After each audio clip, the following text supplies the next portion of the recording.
दोस्तों, south Africa के खिलाफ पहले टी20 में सूर्य कुमार यादव ने भारतीय टीम की प्लेइंग 11 में ऐसे ऐसे तूफानी खिलाड़ियों को जगह दी है कि अगर इन खिलाड़ियों का बल्ला मैदान पर बोला तो दोस्तों फिर साउथ अफ्रीका के गेंदबाज अपनी ओर से कितना भी दम लगा ले, भारतीय टीम के इन खिलाड़ियों को रोक नहीं पाएंगे। और दोस्तों खासकर अभिषेक शर्मा तो अकेले ही पूरी साउथ अफ्रीका और उनके गेंदबाज को निगल जाएंगे। और दोस्तों अभिषेक शर्मा जैसे जैसे और भी तूफानी बल्लेबाज पहली टी20 में शामिल है जो सूर्य कुमार यादव और गौतम गंभीर ने अपने खुरापाती दिमाग से घोषित की है। तो दोस्तों आइए देखते हैं पहले टी20 मैच के लिए भारतीय टीम की वो प्लेइंग 11 जो मैदान पर उतरते ही साउथ अफ्रीका को निगल जाएगी। नमस्कार दोस्तों, आते हैं स्वागत करते हैं आपका एक और धमाकेदार वीडियो में। और हम आज लेकर आ गए हैं भारतीय टीम की पहले टी20 मैच के लिए प्लेइंग 11। लेकिन उससे पहले अगर आप भी भारतीय टीम को पहले टी20 में जीतना चाहते हो तो वीडियो को एक लाइक और चैनल को सब्सक्राइब करना ना भूले। तो चलिए दोस्तों शुरू करते हैं अपनी वीडियो। सबसे पहले बात कर लेते हैं कि 5 मैचों की टी20 सीरीज कब और कहां खेली जाएगी। तो दोस्तों 9 दिसंबर को पहला मुकाबला होगा कटक के बाराबती स्टेडियम में।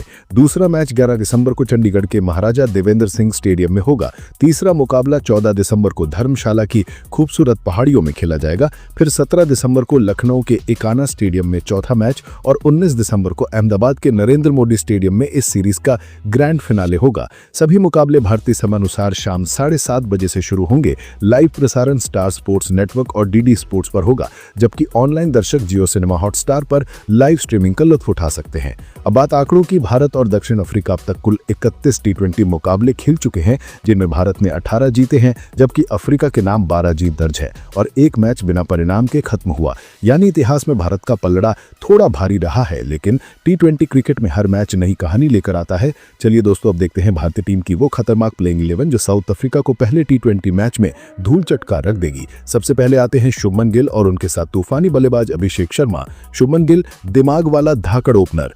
गिल वो खिलाड़ी है जो पारी की शुरुआत में किताब की तरह पढ़कर खेलता है, फिर अचानक एकदम पावर मोड में चला जाता है। पहले कुछ ओवर वो बॉल को समझता है, गैप ढूंढता है और जब सेट हो जाता है तो शॉट्स ऐसे निकलते हैं जैसे नेट प्रैक्टिस चल रही हो। उसकी ये क्षमता कि वो पारी को एंकर भी कर सकता है और रन रेट भी तेज रख सकता है, उसे इस लाइनअप का ब्रेन बनाती है। और वहीं अभिषेक का रोल साफ है, बॉल दिखी तो सीधा हिट। पावर प्ले में वो बाउंड्री लाइन को अपना निशाना मानकर खेलता है और उसके लेफ्ट हैंड पावर हिटिंग बॉलरों का एंगल बिगाड़ देती है। अगर वो 6-7 ओवर तक टिक गया तो स्कोर बोर्ड पे रन ऐसे भागते हैं कि विपक्षी टीम की बॉडी लैंग्वेज पहले ही डाउन हो जाती है। इसके बाद आते हैं दिल की धड़कन संजू और हार्दिक। सूर्य कुमार इस टीम का सबसे फिल्मी किरदार है। एंट्री लेते ही एंगल बदल देते हैं। फील्डर कहीं भी हो, शॉट कहीं भी जा सकता है, यही उनकी ताकत है। वो सिर्फ रन नहीं बनाते, गेंदबाजों की सोच तोड़ते हैं। कप्तान के रूप में भी वही एटीट्यूड कि डरना मना है। फील्डिंग आक्रामक, बॉलिंग चेंज अचानक और बल्लेबाजी में सिर्फ एक सिग्नल और अट्रैक। और वहीं तिलक वर्मा शांत चेहरा अंदर आग। तिलक को देखकर लगता है कि बहुत शांत है, लेकिन जैसे जैसे ओवर बढ़ते हैं उनके शॉट्स में आग देखने लगती है। अगर टीम संकट में हो तो वो एक एंड पकड़कर मैच को संभाल सकते हैं और अगर प्लेटफॉर्म मिल जाए तो स्पिनर्स पर टूट पड़ते हैं। लेफ्ट हैंडर होने की वजह से वो सूरज के साथ मिलकर मिडिल ओवरों में फील्ड सेटअप ही बिगाड़ देते हैं। कप्तान को मजबूर होना पड़ता है प्लान बदलने के लिए। और अब दोस्तों मिडिल का धमाका संजू और हार्दिक। संजू का रोल बहुत क्लियर है, 10वें ओवर के बाद आए तो हैंड ब्रेक हट जाए। उनके शॉट्स देखने लायक होते हैं, टाइमिंग ऐसी कि गेंद सीधी बाउंड्री के पार। अगर पारी के आखिर तक टिक गए तो 20 से 25 गेंदों में 40-45 रन निकाल देना उनके लिए बड़ी बात नहीं।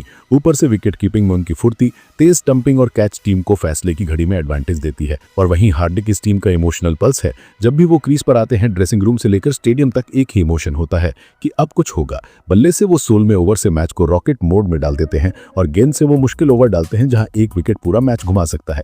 चोट से वापसी की वजह से उनका मोटिवेशन और भी ज्यादा है और ऐसी स्टोरीज अक्सर बड़े स्पेल और बड़ी पारियों में बदलती हैं। और इसके बाद दोस्तों आते हैं अक्षर पटेल। अक्षर वो खिलाड़ी हैं जिनके बारे में विरोधी टीम पहले बहुत बात नहीं करती, लेकिन मैच के बाद सबसे ज्यादा चर्चा उन्हीं की होती है। गेंद से वो ना इधर ना उधर, बस वही लाइन लेंथ जहां बल्लेबाज गलती करने पर मजबूर हो जाए। 4 ओवर में 20 से 22 रन और साथ में 1-2 विकेट दे दे तो आधा काम वहीं हो जाता है। और बैटिंग में अगर 10-15 गेंदें मिल जाएं तो लॉन्ग ऑन और लॉन्ग ऑफ पर उनके शॉट सीधे स्टैंड में दिखाई देते हैं। और अब शिवम दुबे और वॉशिंगटन सुंदर मैदान पर उतरेंगे।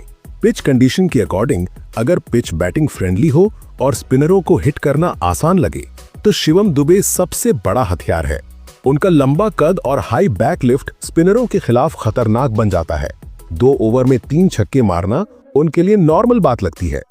अगर पिच पर हल्की पकड़ हो और टीम को नई गेंद से कंट्रोल चाहिए तो वॉशिंगटन सुंदर का रोल सामने आता है।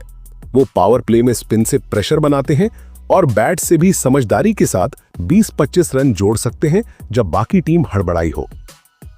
और अब आते हैं बुमराह।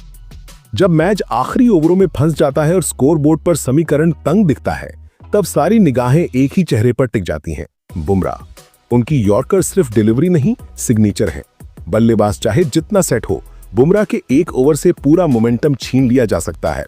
वो कैसा भी स्कोर डिफेंड कर सकते हैं और इसी वजह से उन्हें सिर्फ बॉलर नहीं, क्लोजर कहा जाता है। बुमराह के बाद आएंगे अर्शदीप। अर्शदीप नई गेंद से अंदर लाने वाली स्विंग और डेथ में ब्लॉक होल हिट करने में मास्टर हैं। जब वो बुमराह के साथ मिलकर 18वां और 20वां ओवर डालते हैं तो बल्लेबाजों के लिए ये 2 लेवल की परीक्षा बन जाती है। एक राइट आर्म अनोखे एक्शन वाला, दूसरा लेफ्ट आर्म एंगल के साथ। गलत शॉट, गलत डिसीजन और विकेट, बस इतना ही टाइम देते हैं वो विपक्ष को। और स्पिन में गेंदबाजी करेंगे कुलदीप यादव। कुलदीप यादव दिमाग घुमाने वाला स्पिनर है। कुलदीप को जब बीच के ओवरों में बॉल थमाई जाती है तो योजना साफ होती है, अब विकेट चाहिए। उनकी फ्लाइट, टर्न और वेरिएशन बल्लेबाज को कंफ्यूज कर देती हैं। एक बार अगर वो सही रिदम में आ जाए तो 2-3 ओवर में ही 2 विकेट निकालकर मैच की स्टोरी बदल सकते हैं। तो दोस्तों, ये थी भारतीय टीम की प्लेइंग 11 जो पहले T20 में साउथ अफ्रीका को निचोड़ कर देगी। धन्यवाद।